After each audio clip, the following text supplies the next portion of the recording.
ถ่ายให้พ่อแม่พี่น้องได้เบิ่งเนาะเรื่องเรือนว่าถ้าว่าเฮาก็ออกในมันอาจสิกว้างขวางเนาะมันก็สิบ่ชัน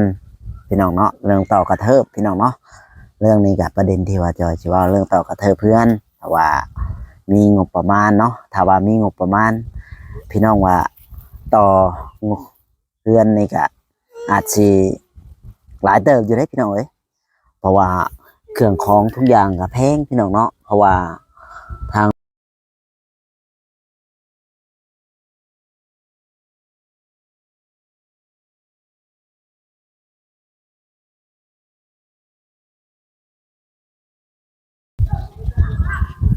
สวัสดีและสบายดีพ่อแม่พี่น้อง FC ที่หักแพงเนาะบอกว่า FC ฝั่งลาวฝั่งไทยแล้วก็ต่างประเทศพี่น้องเนาะกันยินดีต้อนรับเข้าสู่ช่องบ่จอยชาแนลอีกแล้วพ่อแม่พี่น้องวันนี้ทางบ่จอยก็อยู่ที่เรือนคือเก่าพี่น้องเนาะก็สิมาอัปเดตเรื่องเรือนเครื่องซานพี่น้องเนาะเพราะว่าทางเรือนบ่จอยนี่แหละพ่อแม่พี่น้องเนาะที่ประเด็นที่บ่จอยสิมาเว้าเนาะก็มาพูดมาคุยเนาะประเด็นหนึ่งเนาะเพราะว่าทางเรือนซานบ่จอยนี่ก็อาจจะยังกระดุมอยู่พี่น้องเนาะก็ยังบ่เสร็จสิ้นหรือว่ายังบ่แล้วนะพี่น้องเนาะก็อยากถ่ายให้พ่อแม่พี่น้องได้เบิ่งเนาะเรื่องเรือนว่าถ้าว่าเฮาก็ออกในมันอาจสิกว้างขวางเนาะมันก็สิบ่ชันพี่น้องเนาะเรื่องต่อกระเทิบพี่น้องเนาะเรื่องนี้กับประเด็นที่ว่าจอยสิว่าเรื่องต่อกระเทิบเพื่อนถ้าว่ามีงบประมาณเนาะถ้าว่ามีงบประมาณพี่น้องว่าต่อเพื่อนนี่ก็อาจสิหลายเติบอยู่ได้พี่น้องเอ้ยเพราะว่าเครื่องของทุกอย่างก็แพงพี่น้องเนาะเพราะว่าทางบ่จอยก็มาถ่ายอัปเดตให้พ่อแม่พี่น้องเบิ่งเนาะเรื่องเรือนเรื่องชาตินี่หรือว่าบ่จอยก็อยากได้กระเทิบแต่ว่าบ่จอยก็ยังหาเงินบ่ได้พี่น้องเนาะก็ต้องถ่ายรีวิวให้ FC ได้เบิ่งเนาะว่าพอได้ให้ FC ได้เบิ่งได้ชมเนาะเรื่องเรือนเรื่องชานก็ได้ก็ว่าเรือนชานบ่จอยใหญ่บ่ก็เติมหนึงพี่น้องก็ใหญ่เติมหนึงเนาะเพราะว่าก็ตั้งแต่เห็น YouTube มานี่ก็บ่ได้ก็บ่ได้พี่น้องเนาะก็พอแต่ได้ซื้อกินเนาะบางเดือนก็แทบสิบ่ได้กดพุ่นละพ่อแม่พี่น้องเนาะก็เห็นสภาพเพื่อนเจ้าของคิดว่าอยากได้ก็เธอเห็นอะไรเด้สิได้เนาะอยากให้พ่อแม่พี่น้อง FC นี่เบิ่งเนาะแล้วก็ช่วยแชร์แล้วก็เป็นกำลังใจให้บ่จ้อยเพราะว่ามาถ่ายเฮือนยามใดก็ถ่ายให้พ่อแม่พี่น้อง FC ได้เบิ่งเนาะว่าเฮือนบ่จ้อยเป็นอย่างไรถ้าเป็นว่ามีประเด็นมีที่ว่าก็กระเทอบอกมานี่ก็สิกวางขวางนะพี่น้องต้องไปเบิ่งเลยพี่น้องมันก็สั่นกระดูดเดียวพี่น้องเลยเนาะมันก็บริกว้างเนาะมันก็สั่นแบบว่ามันนี่แหละพี่น้องเนาะเรื่องเฮือนก็อยากไว้เชิงไว้คล้องแต่ในเฮือนมันก็หกเฮือและพี่น้องเนาะมาจอยก็ออกมากะเวลาฝนตกน้ำลงมันก็สิบ่เปื้อนเวลาเฮาขึ้นนะเพราะว่าเฮือนเฮามันบ่มีเกยแล้วมันสิเฮ็ดหยังกันยากไว้ดังพื้นดังไผพี่น้องเนาะก็อยากให้มันดังข้างนอกนี่แหละมันก็สิสะดวกสบายถ้าเฮามีแล้วพ่อแม่พี่น้องแต่ตอนนี้เฮือนเฮาก็ยังบ่แล้วเนาะพี่น้องก็มาถ่ายรีวิวให้พ่อแม่พี่น้องเบิ่งเนาะค่อยค่ำลงแรงเลยพี่น้องเนาะก็มาถ่ายแบบอันนั้นก็บ่ฮู้ว่าสิทันแสงหรือบ่เนาะเพราะว่าบ่เจอถ่ายนี่ก็ยันบ่ทันแสงหลายกว่าพี่น้องเนาะก็อยากให้พ่อแม่พี่น้อง FC เบิ่งเฮือนแหละเนาะว่าถ้าว่าเป็นไปได้นี่ถ้าว่าเฮามีเงินแล้วเฮาสิก่อกระเทิบออกมานี่สิดูกว้างขวางขึ้นอีกตัวเก่าพี่น้องเนาะก็สิดูกว้างขวางแล้วก็มานี่ก็เฮาก็สิไว้เครื่องไว้ของเวลาอันนั้นก็สิบ่หกเฮือนเฮาก็สิบ่เปื้อนหลายพี่น้องเนาะเวลาอันนั้นก็ไว้รถไว้ล้างนี่แหละเพราะว่าเฮาก็รถจักรกระดำคันนี่ละแต่ก็ อยากได้กระเทิบเนาะถ้าเป็นไปได้พี่น้องเอ้ยเนาะก็ให้แม่ๆ FC เป็นกำลังใจให้แล้วก็เบิ่งคลิปบ่จอยเนาะพอให้เห็นเนาะนี่แหละทางเรือนทางชานก็ได้พี่น้องเอ้ยกับโอ้ปลาไปโรดซิ่งนี่ก็หลายแผ่นอยู่เด้อพี่น้องเอ้ย10ปลายแผ่นอยู่เด้เพราะว่าถ้าว่า10ปลายแผ่นก็มีไม้แล้วก็มีเสาอีก4ต้นนั่นแหละพี่น้องเนาะโอ้ก็หมดหลายอยู่พี่น้องเนาะแต่ตอนนี้ก็ถ่ายให้เบิ่งซื่อๆเพราะว่าเฮาก็บ่ได้มีงบประมาณดอกพี่น้องเนาะบ่ได้มีงบประมาณดอกเรื่องเรือนนี่ก็ได้แต่ว่าก็สิถ่ายอัปเดตเนาะพวกทางลูกบ่จอยกันละหลายคนพี่น้องเนาะก็อยากให้พ่อแม่พี่น้องเห็นเนาะนี่แหละพอได้กระเทิบว่าสิเป็นไปได้บ่พี่น้องว่าสิเป็นไปได้บ่หรือว่าจังใดก็รอรุ่นน้ำกันนั่นแหละพี่น้องเนาะว่าสิมีหรือว่าสิมีผู้ใหญ่เข้ามายื่นมือซอยเหลืออยู่บ่พี่น้องเนาะเรื่องเงินเรื่องชานว่าจังใดพี่น้องเอ้ยเนาะที่ว่าบ่จอยเห็นก็อยากถ่ายให้แม่ๆ FC เนาะก็อยากให้เบิ่งในรายการเป็นอยู่บ่จอยก็เป็นแบบนี้นะพี่น้องเนาะการเป็นอยู่บ่จอยแต่ละมื้อแต่ละวันก็ต้อง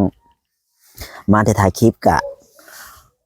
บ่ได้ขึ้นดอกพี่น้องถ่ายคลิปข้างนอกก็บ่ได้ขึ้นดอกมาถ่ายเรือนเจ้าของนํเนาะเพื่ออยากให้ผู้ใหญ่เพิ่นเห็นเนาะเรื่องเรือนเรื่องชานก็สิเห็นแนวสิเป็นแนวใดก็มาเบิ่งนํกันนั่นแหละพี่น้องเนาะก็สิมาถ่ายนี่แหละว่าสิเห็นบ่เห็นก็แต่ว่าเรือนหลังนี้ก็บ่จอยก็หาเงินมาอยู่ประเทศไทยก็หลายหลายปีได้พี่น้องเนาะหลายปีหาเงินมาเพื่อสิได้สำนี้แต่มาเมื่อนี้ก็บ่จอยก็ได้มาทำ YouTube แต่ว่ามันก็ยังบ่ได้อะนะพี่น้องที่ว่าบ่จอยมากอะนี่แหละก็อยากได้กระเทิบออกมาหนึ่งถ้าเป็นไปได้อะนะพี่น้องถ้าเป็นไปได้เนาะก็อยากได้เป็นของตัวเองก็กระเทิบออกมาอะไรก็พอได้ไว้ดังพื้นดังไพ่หรือว่าไว้เครื่องไว้ของไว้นู่นไว้นี่นั่นแหละพี่น้องเพราะว่าเฮาก็อยู่แต่ในเฮือนเวลาดังไพ่ฝนตกน้ำลงก็ไปดังในเฮือนมันก็ดำมันก็เปื้อนนะพี่น้องเนาะมันก็เปื้อนมันก็ดูบอดีพี่น้องเนาะแบบว่าดูมันเปื้อนเวลาแขกคนมากอะบ่นอนก็อยู่ให้บ่นอยู่ก็อยู่นี้กินข้าวก็อยู่นี้พี่น้องเลยเนาะมันก็เลยแบบว่าบ่อนกินข้าวก็อยู่ในเฮือนบ่อนนอนก็อยู่ในเฮือนเพราะว่ากินใกล้กับบ่อนนอนนะพี่น้องกับบ่แม่นว่าดอกว่าสิไปกินอยู่ในกลางบ่อนนอนเลยกับบ่แม่นเพราะว่าเวลานั่นก็บ่อนนอนแน่ก็อันนั้นแหละพี่น้องเนาะก็อยากให้พ่อแม่พี่น้องเห็นเพราะว่าทางบ่จอยไปถ่ายข้างในก็มันหกมันเหือเนาะมันนี่ก็แสงมันบ่ถึงแล้วพี่น้องเนาะเพราะว่ามันก็ค่ำแล้วเพราะว่าทางบ่จอยก็เดินทางมาจากถ่ายคลิปข้างนอกแต่ว่าก็มาถ่ายให้พี่น้อง FC ได้เบิ่งเนาะเรื่องเงินเรื่องชานนี่แหละเนาะถ้าว่าบ่จอยมีเงินน่ะบ่จอยจะอยากได้กระเทิบออกมาถ้ามีเงินได้พี่น้องถ้าบ่จอยมีเงินแต่ตอนนี้บ่จอยยังบ่มียังบ่ได้หยังก็อยากได้อยู่แต่ว่ามันยังบ่มีเงินซื้อพี่น้องเนาะก็เลยมาถ่ายอัปเดตก่อนเนาะว่าเฮือนเป็นสภาพนี้ใช้งบประมาณเท่าใดก็ให้พ่อแม่พี่น้องได้เบิ่งอะไรเนาะให้พ่อแม่พี่น้องได้เบิ่งได้ชมแล้วก็เป็นกำลังใจให้นะพี่น้องเพราะว่าบ่จอยก็เฮือนหลังนี้ก็ได้น้ำผักน้ำแห้งของบ่จอยที่ได้เคยหาเงินอยู่ประเทศไทยก็หลายปีพี่น้องเนาะก็ถือว่าอยู่ประเทศไทยก็หลายเนาะก็น้ำใจพี่น้องคนไทยเฮานั่นละมีน้ำใจอยู่แล้วพี่น้องเนาะคนไทยเฮานี่ใจดีนะใจดีใจกว้างใจกว้างนั่นแหละเป็นที่ว่าก็FC ฝั่งไทยก็หลายของช่องบ่จอยนี่นะเพิ่นก็ให้กำลังใจมาตลอดและขอบพี่น้อง นี่แหละสภาพบ้านอะไรเป็นแบบนี้เลยพี่น้องเนาะ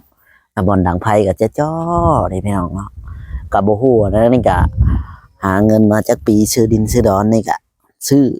พี่น้องซื้อของเขาทุกอย่างเลยเพราะว่าบ่จอยบ่ได้มีอย่างไรพี่น้องเนาะเพราะว่ามาอยู่กับสร้างสากับซื้อเนาะบ่ได้แม่นว่าหาคนเดียวหากับครอบกับครัวก็ทั้งบ่จอยนี่ก็หามาได้แต่ซำนี้ก็เลยมาเฮ็ด YouTube ก็บ่ได้หยังพี่น้องเนาะคือคิดว่าหวังว่าสิได้แหละพี่น้องความหวังจะเฮ็ด YouTube ก็หวังว่าสิได้ก็ได้อยู่ก็ได้เล็กๆน้อยๆเพ้อๆก็บ่พอกินเนาะบางเดือนก็เฮาก็บ่พอกินนะพี่น้องแทบบ่พอเพราะว่ายอดไลค์ยอดวิวเฮาพอแม่นพี่น้องก็สิเห็นเนาะเพราะว่าบ่จอยนี่ยอดวิวนี่น้อยที่สุดแล้วก็คนเบิ่งก็น้อยที่สุดนั่นนะก็ถือว่าวิวบ่ฮอดหลักพันนะพี่น้องคุมื้อนี่ก็ทางบ่จอยนี่วิวบ่ฮอดหลักพันแล้วก็วิวก็น้อยสุดๆแหละพี่น้องเนาะที่ว่าเห็นมาเนาะในหมู่เพิ่นเฮ็ดน้ำกันก็มีแต่วิวบ่จอยนี่แหละบ่ค่อยดีพ่อแม่พี่น้องอาจบางคนอาจสิว่าเฮ็ด YouTube ว่าได้เงินได้คำก็ได้บ่ก็ได้แต่ว่าหลายบ่สำหรับบ่จอยบ่หลายพี่น้องบางเดือนบ่จอยบ่พอใช้นะบางเดือนบ่จอยบ่พอใช้บ่จอยเว้าเลยแหละพี่น้องบางเดือนบ่จอยบ่ได้กดนะก็อยากเฮ็ดเฮือนนี่ก็อาจสิลำบากอาจสิยากเพราะว่าเฮาบ่ได้มีอยู่แล้วพี่น้องเพราะเฮาบ่ได้มีต้นทุนเด้เฮาบ่ได้มีต้นทุนเฮาก็เลยมาถ่ายให้พ่อแม่พี่น้องเบิ่งเนาะเรื่องกระเทิบนี่ก็อยากได้แต่ว่าถ้าว่าเป็นไปได้เนาะถ้าว่ามีผู้ใจดีใจบุญนะอยากช่วยเนาะก็ได้ทีละอย่างก็เอาบ่เจ้าก็สิมาซื้อไว้ถ้าสมมติว่าเพิ่นว่าช่วยซื้อเสาเด้ออย่างชั้นอย่างซี่นะบ่เจ้าก็สิซื้อเสามาให้เป็นนั่นพี่น้องเนาะมันซื้อมาไว้คันมันเป็นไปได้เนาะถ้าว่ามันมีพี่น้องถ้าว่ามันมีแบบว่าผู้อีตนบ่จอยหรือว่าอยากช่วยทางครอบครัวบ่จอยก็ขอบบุญขอบคุณไว้ก่อนพี่น้องตรงนี้เลยเนาะก็บ่จอยนี่ก็ฝาก FC เนาะเป็นกำลังใจให้ก็จังไดบ่จอยก็คุยบ่เก่งพูดบ่เก่งอยู่แล้วพี่น้องเนาะเป็นคนที่ว่าอยากพูดก็อยากพูดแต่บ่จอยบ่ฮู้ว่าสิเว้าหยังสิพูดหยังเนาะก็เลยแบบว่าสิพูดออกมาแต่ละอย่างก็บ่จอยก็เป็นคนที่ว่าพูดบ่ค่อยเก่งก็พ่อแม่พี่น้อง FC อาจสิเห็นเนาะก็เลยแบบว่าคนก็บ่ค่อยนิยมตัวตนของบ่จอยเองพี่น้องเนาะแล้วก็คนก็บ่ค่อยอยากเบิ่งเพราะว่าบ่จอยเว้าบ่เก่งหรือว่าสิเว้าอย่างซั่นอย่างซี่เว้ากับผู้นั้นผู้นี้ก็บ่ได้นะพี่น้องแบบว่าเว้าได้แต่ว่าบ่จอยย่านมันบ่ตรงประเด็นกับที่ว่าเพิ่นนั่นแต่ว่าบ่จอยก็พยายามทุกอย่างคนเฮาบ่อยู่ที่ความพยายามนั่นแหละพี่น้องเนาะถ้าความพยายามอยู่ที่ตรงใดความสำเร็จก็จะน่าจะอยู่ตรงนั้นนั่นแหละพี่น้องเนาะนี่เนาะพี่น้องเอ้ยนี่แหละถ้าว่าเฮาเฮ็ดสำเร็จรู้ล่วงก็สาธุพี่น้องเอ้ยเนาะนี่แหละคือแบบนี้แหละพี่น้องเอ้ยเพราะว่าบ่จอยก็ได้มาถ่ายให้พ่อแม่พี่น้อง FC ได้เบิ่งเนาะก็เรื่องของเฮือนนั่นแหละถ้าว่าเป็นไปได้บ่จอยก็อยากได้บ่จอยให้พาพ่อแม่พี่น้องไปช่องเบิ่งก็ได้พี่น้องเนาะเฮือนชานบ้านแป้นของบ่จอยก็นี่แหละอยู่ในความมัน6พี่น้อง6หัวเพราะว่าอยู่ก็อยู่แบบนี้บ่นอนก็แบบนี้แหละพี่น้องเนาะบ่นอนก็ใกล้บ่อนเฮ็ดอยู่เฮ็ดกินและใกล้บ่อนแบบแขกคนมาก็พอดีอยู่ได้นี่ก็หาเงินในประเทศไทยนั่นแหละพี่น้องอย่างได้ชำนี้เนาะในเฮือนพอจอยนั่นแหละพี่น้องก็ขอบใจพี่น้องคนไทยทุกคนนั่นแหละพี่น้องเนาะขอบมุกขอบใจเด้อครับช่วยเป็นกำลังใจให้ผมเด้อครับผมแล้วก็ช่วยกดไลค์กดแชร์แล้วก็เบิ่งคลิปผมเด้อครับจังไดก็ผักเนื้อผักตัวน้ำแน่เนาะบ่จอยชาแนลเนี่ยก็ผักเนื้อผักตัวน้ำ FC พี่น้องคนไทยเนาะ แต่ละป้าลุงเอาอาเนาะหรือว่าพ่อใหญ่แม่ใหญ่ใจดีนั่นแหละที่ว่าเป็นกำลังใจให้บ่จอยก็ผากน้ำพี่น้องเนาะก็อยากได้กระเทิบนี่แหละหวังว่าบ่จอยสิได้พี่น้องความหวังหั่นนะความหวังว่าบ่จอยสิได้แหละพี่น้องความหวังของพ่อจอยก็อยากได้เนาะกับมันสิเป็นไปได้หรือเป็นไปบ่ได้ก็ต้องมาลุ้นน้ำกันพี่น้องเนาะว่าความหวังบ่จอยมันสิมี FC ผู้เพิ่นมีเงินแล้วก็ผู้เพิ่นอีตนสงสารนะพี่น้องแบบว่าเพิ่นมีปัจจัยหรือว่ามีเงินแบบเล็กๆน้อยๆเนาะเพิ่นก็ใช้เรือทุงเรือหยังในก็พอได้แบบว่าอยากช่วยทำบุญทำกุศลเนาะนี่แหละสายบุญคือบ่จอยเนี่ยเขาทุนชาวบ้านพี่น้องแต่ว่าบ่จอยก็พยายามทำให้มันออกมาดีที่สุดเนาะพี่น้องก็อยากให้ FC เป็นกำลังใจให้ถ้าว่ามี FC อยากช่วยว่าบ่จอยเอ้ยเจ้าข่อยมีชำนี้ข่อยซอยเจ้าชื่อนั่นชื่อนี่ไว้ให้เทือนเจ้าบ่หรือว่าไว้สร้างเฮือนเนาะก็ขอบใจหลายๆพี่น้องขอบใจหรือว่าขอบคุณไว้ตรงนี้ก่อนแหละพี่น้องเนาะก็ที่เป็นแรงบันดาลใจให้บ่จอยหรือว่าบ่จอยก็ดีใจนะเนาะก็สิบุญคุณครั้งนี้ก็สิใหญ่หลวงเนาะคือว่านั่นแหละพี่น้องถ้ามันเป็นไปได้ว่าเรื่องนี้ก็ถือว่าบ่จอยก็สิพยายามให้มันได้เนาะกันว่าบ่จอยหาเงินได้บ่จอยก็สิได้พี่น้องเนาะถ้าบ่จอยหาเงินบ่ได้ก็บ่ได้คือเก่าอะไรพี่น้องเนาะก็เฮ็ดแนวใดว่าสิไปทำงานอยู่ประเทศไทยอีกว่าสิเป็นไปได้บ่จอยสิทำงานหยังสิไปเฮ็ดหยังเพราะว่าบ่จอยก็บ่มีรู้จักไผหันนะพี่น้องถ้าหาสิไปเฮ็ดพุ่นก็ย่านแบบว่าจักสิเฮ็ดงานหยังคู่มื้อนี่บ่จอยก็บ่ฮู้ดอกพี่น้องเนาะก็เป็นไปได้ก็อยากให้พ่อแม่พี่น้อง FC นี่แหละเป็นกำลังใจให้ถ้าว่าก็ขอบุญขอบคุณ FC เนาะทุกคนทุกท่านที่เข้ามาดูมาชมช่องบ่จอย Channel แล้วก็บ่ปราบ่ทิมเนาะ